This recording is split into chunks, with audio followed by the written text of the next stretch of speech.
या सगळ्या संदर्भात माहिती सुद्धा घेतली जाते जितेंद्र आव्हाड यांच्याकडून।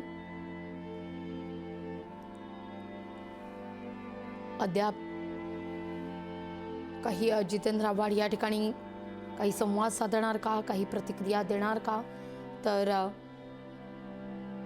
जितेंद्र आव्हाड यांच्या चेहऱ्यावरचे भाव बरंच काही सांगून जात आहेत। तो संताप, तो द्वेष त्यांच्या चेहऱ्यावर दिसतोय। प्रतिक्रिया जितेंद्र आव्हाड यांची घेण्याचा हा प्रयत्न केला जातोय। Jitendra Awhad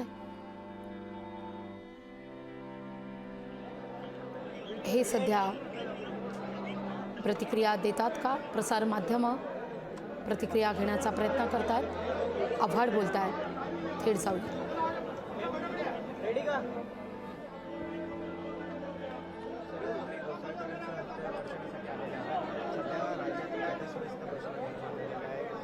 Maharashtra has turned into a police state.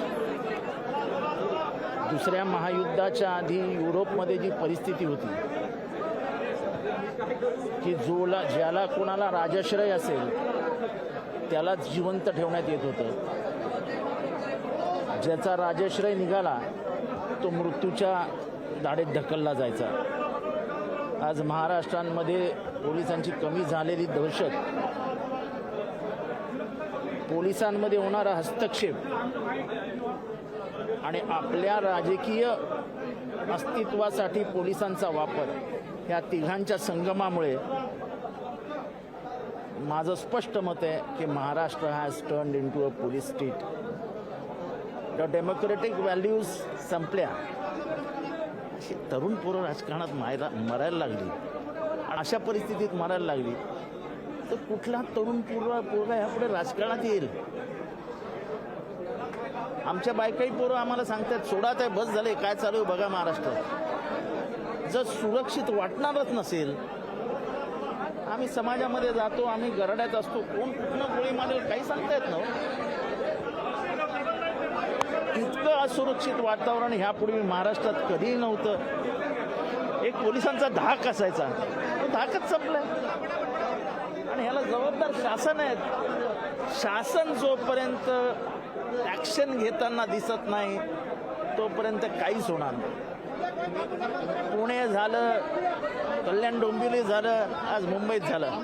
इतका हसतमुख पोरगा, सगळ्यांना आदराने आदबीने वागवणारा पोरगा, काय झालं त्याची, काय अंत झाला त्याचा?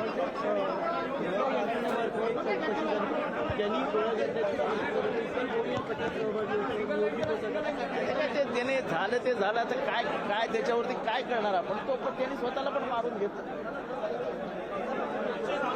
इतकी हिंमत कशी वाढते? इलिगल रिव्हॉल्वर कशी येत आहे? रिव्हॉल्वर लायसन्स दिली कोणाला कोणाला? ठाण्यामध्ये, मुंबईमध्ये जरा चौकशी करा, तुम्ही पण करा, मग तुम्हाला समजेल कायदा आणि सुव्यवस्थेची काय परिस्थिती आहे। एवढ्या मोठ्या प्रमाणात इम्पोर्टेड रिव्हॉल्वर आतमध्ये येत आहेत कुठनं? इथे इम्पोर्टेड रिव्हॉल्वर 1970 सालापासून एक महाराष्ट्रात आलेलं नाही लायसन्सवरती। अशी चांगली रिव्हॉल्वर्स इलिगली येत आहेत। इथे सुरक्षित कोण आहे? म्हणजे जे सत्ताधाऱ्यांबरोबर आहे, जे राजसत्तेच्या आश्रयाखाली आहेत ते सुरक्षित, बाकी कधी कोणीही मारा, अंत्ययात्रेला यायची तयारी ठेवा।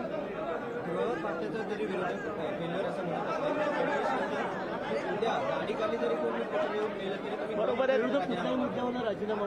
बरोबर आहे। आता माणसांची जर मृत्यू कुत्र्याबरोबरच तुलना करणार असाल तर आमच्याकडे काय बोलायचं? अजून माणसाच्या मृत्यूला जर कुत्र्याची किंमत देणार असाल अजून काय बोलू शकतो? देवेंद्र फडणवीसांनी केलेल्या विधानावर सुद्धा जितेंद्र आव्हाड यांनी जोरदार पलटवार केलेला आहे। माणसाच्या मृत्यूला सुद्धा जर तुम्ही श्वानाची उपमा देणार असाल तर काय बोलणार, अशा शब्दात जितेंद्र आव्हाड यांनी या विधानावर संताप व्यक्त केला आहे। पण दुसऱ्या महायुद्धाच्या दरम्यान युरोपमध्ये जी परिस्थिती होती, जो राजाश्रय ज्याच्यावर राजाश्रय होता तो सुरक्षित होता आणि तीच परिस्थिती आता महाराष्ट्रात सध्या पाहायला मिळते. पोलिसांचा धाक उरलेला नाही आहे, पोलिसांचा धाक संपलेला आहे. शासन जोवर यावर काही पावलं उचलत नाही तोवर काही घडणार नाही असं जितेंद्र आव्हाड म्हणाले. लोकशाही मराठी ऐका, पहा, जागरूक रहा.